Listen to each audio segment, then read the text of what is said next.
आपण पाहत आहात सत्य, रोखठोक, निर्भीड बातम्या दाखवणारं न्यूज चॅनल जनहित मराठी न्यूज. बीड जिल्ह्यात महायुतीचे नगराध्यक्षपदाचे 3 उमेदवार विजयी, तर अजितदादा पवार गटाकडे 2, स्थानिक आघाडी व राष्ट्रवादी शरद पवार गटाकडे 1. खासदार बजरंग सोनवणे यांना परळीत अपयश. बीड जिल्ह्यातील 6 नगरपालिका सार्वत्रिक निवडणुकीत आश्चर्यचकित निकाल जाहीर झाले. यामध्ये बीड, परळी व अंबेजोगाई नगरपालिकेच्या निकालाकडे बीड जिल्ह्यासह संबंध राज्याचे लक्ष लागले होते. यामध्ये बीड जिल्ह्यात बीड नगरपालिकेच्या नगराध्यक्षपदासाठी ज्योती घुमरे भारतीय जनता पार्टीच्या 9,000 मताची आघाडी मागे टाकत प्रेमलताताई पारवे हॅट्रिक करत विजय मिळवला. तर परळीमध्ये धनंजय मुंडे व पंकजाताई मुंडे यांना आपला गड काबीज ठेवण्यात मोठे यश आले आहे. केज मतदारसंघाच्या विद्यमान आमदार नमिताताई मुंदडा व युवा नेते अक्षय भैया मुंदडा यांनी भाजपचे नगराध्यक्षपदाचे उमेदवार नंदकिशोर मुंदडा यांना विजय करण्यासाठी मोठी ताकद उभा केली होती. अंबेजोगाई नगरपंचायतवर 25 वर्षाच्या सत्तेला सुरंग लावत महायुतीचे नंदकिशोर मुंदडा यांच्या दूरदृष्टी नेतृत्वात जनतेने मोठ्या ताकदीने निवडून दिले. माजलगाव नगरपालिकेवर राष्ट्रवादी काँग्रेस शरद पवार गट, बाबूराव पोटभरे यांचा बहुजन विकास मोर्चा व स्थानिक आघाडीचं वर्चस्व राहिले आहे. तर गेवराईमध्ये पंकजाताईंच्या नेतृत्वात बाळराजे पवार यांचं नेतृत्व गेवराईकरांनी मान्य केले आहे. धारूरमध्ये राष्ट्रवादी काँग्रेस अजितदादा पवार गट यांचं वर्चस्व कायम राहिले आहे. बीड जिल्ह्यात विजय मिरवणूक व गुलालाची उधळण करण्यात आली. या निवडणुकीत नगराध्यक्षापदी निवड झालेल्या उमेदवारांना निवडून निर्णय अधिकारी यांनी बीड प्रेमलताताई पारवे राष्ट्रवादी काँग्रेस अजितदादा पवार गट, अंबेजोगाई नंदकिशोर मुंदडा महायुती, परळी पद्मश्री बाजीराव धर्माधिकारी महायुती, गेवराई गीता भाभी पवार भाजपा, धारूर बाळासाहेब रामराव जाधव राष्ट्रवादी काँग्रेस अजितदादा पवार गट, माजलगाव शिफा बिलाल चाऊस राष्ट्रवादी काँग्रेस शरदचंद्र पवार गट, स्थानिक आघाडी व बहुजन विकास मोर्चा बाबूराव पोटभरे यांची स्थानिक आघाडी यांना जाहीर केले. माजलगावचे विद्यमान आमदार प्रकाशदादा सोळुंके यांना धक्का देत राष्ट्रवादी काँग्रेस शरदचंद्र पवार गट व स्थानिक आघाडीने घवघवीत यश संपादन केले आहे. गेवराई विद्यमान आमदार विजयसिंह पंडित यांना गड राखण्यात अपयश आले असून त्यांना बीडची खिंड लढवण्यात यश आले, तर बीडचे विद्यमान आमदार संदीप क्षीरसागर यांच्यासह क्षीरसागर कुटुंबांना व भाजपला बीडमध्ये मोठा धक्का बसला आहे. आमदार प्रकाशदादा सोळुंके यांना माजलगावमधून मोठा धक्का, तर धारूरमधून गड राखता आला. खासदार बजरंग सोनवणे हे सातत्याने परळीमध्ये तळ ठोकून होते, परंतु जनतेने त्यांना नाकारले व मंत्री पंकजाताई मुंडे व माजी मंत्री आमदार धनंजय मुंडे यांची एकहाती सत्ता परळीकरांनी दिली. यामुळे परळीमध्ये खासदार बजरंग सोनवणे यांची पिछेहाट झाल्याचे दिसून येत आहे व तशी चर्चा जिल्ह्यामध्ये ऐकण्यास मिळत आहे. बीड जिल्ह्यामध्ये राज्याचे उपमुख्यमंत्री तथा बीडचे पालकमंत्री व राष्ट्रवादी काँग्रेस पक्षाचे अध्यक्ष अजितदादा पवार यांची जिल्ह्यात राजकीय पकड तुल्यबळ असल्याचे चित्र स्पष्ट झाले आहे.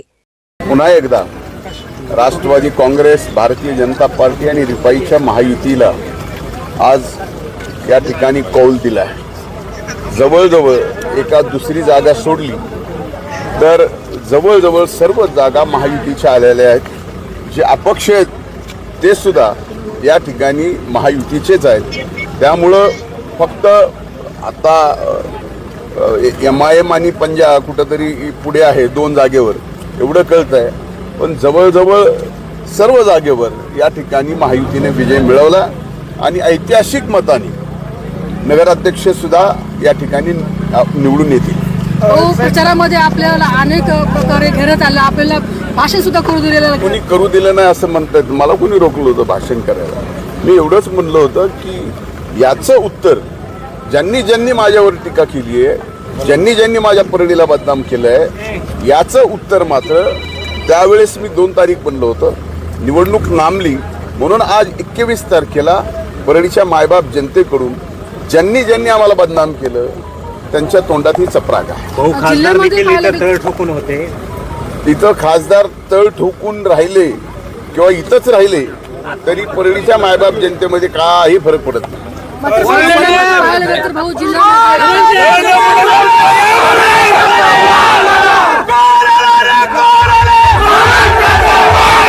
नक्कीच आहे. ज्या ठिकाणी महायुतीमध्ये राष्ट्रवादी काँग्रेस आणि भारतीय जनता पार्टीचं जमलं नाही तिथं मात्र कमळाला विजय मिळाला. त्यांचे अभिनंदन. साहेब, गंगाखेडमध्ये आपण भाषणामध्ये म्हणलं होतं की ताईची सीट लागली तर मी गंगाखेडमध्ये उदाहरण आलंय. आपण चालेल का हो, गंगाखेड? मी आता निघालोच आहे. 5 वर्ष म्हणजे 19 ते 24 मी कुठल्या महत्त्वाच्या सत्तेच्या पदावर नसताना देखील बीड जिल्ह्याच्या जनतेने भरभरून प्रेम आम्हाला लोकसभेमध्ये पण दिलं. अगदी थोडक्यात निसटता पराभव झाला आणि कार्यकर्त्यांनी त्यांची प्रामाणिकता त्यांची लॉयल्टी दाखवून आमच्याबरोबर राहिले. आणि आज परळीमध्ये आम्ही राष्ट्रवादीबरोबर युती केली होती आणि बाकी ठिकाणी आम्ही लढलो. आता माझ्या मते गेवराई आमची डिक्लेअर झालेली आहे. आंबेजोगाईमध्ये आम्ही आघाडी केली होती ती डिक्लेअर झालेली आहे आणि बाकी ठिकाणी अगदी तस्सल चालू आहे. कारण तिथे आमचं गेल्या 5 वर्षात आमदार आमचे नाही, कुठली सत्ता हातात नाही, कार्यकर्त्यांना आधार न देताही कार्यकर्ते खूप ताकदीने उभे राहिले. दिसट्टा पराभव मला वाटतं आमचा धारूरमध्ये झालेला आहे आणि आता बीड आणि अजून कुठलं राहिले माजलगावचं काउंटिंग अजून चालू आहे. पण मला आनंद आहे की आम्ही जरी धारूरमध्ये थोडक्यात आमचा पराभव झाला तरी आम्ही अंबेजोगाई जी कधी मिळवली नाही ती मिळवलेली आहे. गेवराई आम्ही राखलेली आहे आणि परळीमध्ये एक वेगळी युती करून आम्ही परळीमध्ये पण मोठ्या ताकदीने आम्ही विजयी झालेलो आहोत.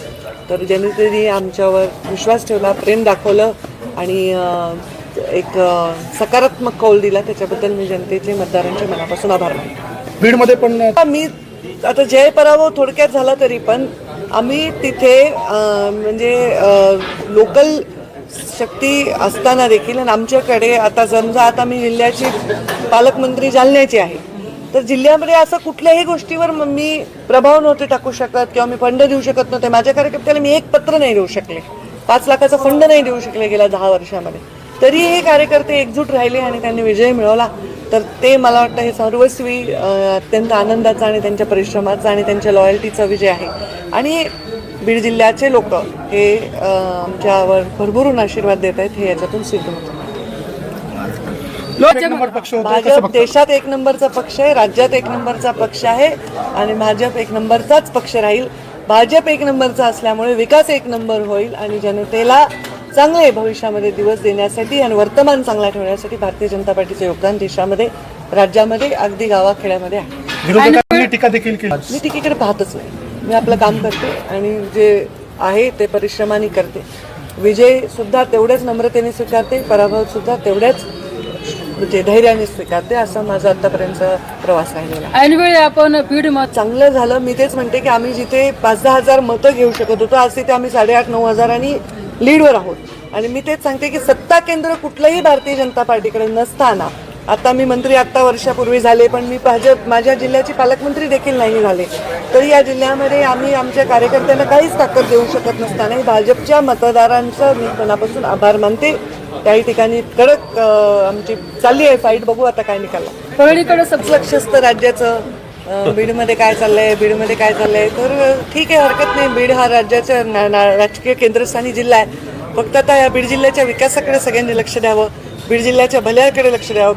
बीड जिल्ह्याच्या मातीतून काम करणारे बीड जिल्ह्यावर प्रेम करू शकतात, बीड जिल्ह्याचा विकास करू शकतात आणि प्रमुख नेतृत्व आता देशाची मोठी पार्टी भाजप आहे त्यामध्ये प्रमुख कोर कमिटीमधली मी आहे आणि एक प्रमुख नेतृत्व म्हणून जिल्ह्याचा विकास करणं हे माझं दायित्व आहे आणि त्यासाठी मी पूर्णपणे विकासाला समर्पित काम करत राहीन. ताई तुम्ही जिल्ह्यात आनंद वाटतो की ज्या पद्धतीने मतं आम्हाला मिळालेली आहेत. जनहित मराठी न्यूज चॅनलना लाईक करा, शेअर करा आणि सबस्क्राईब करा.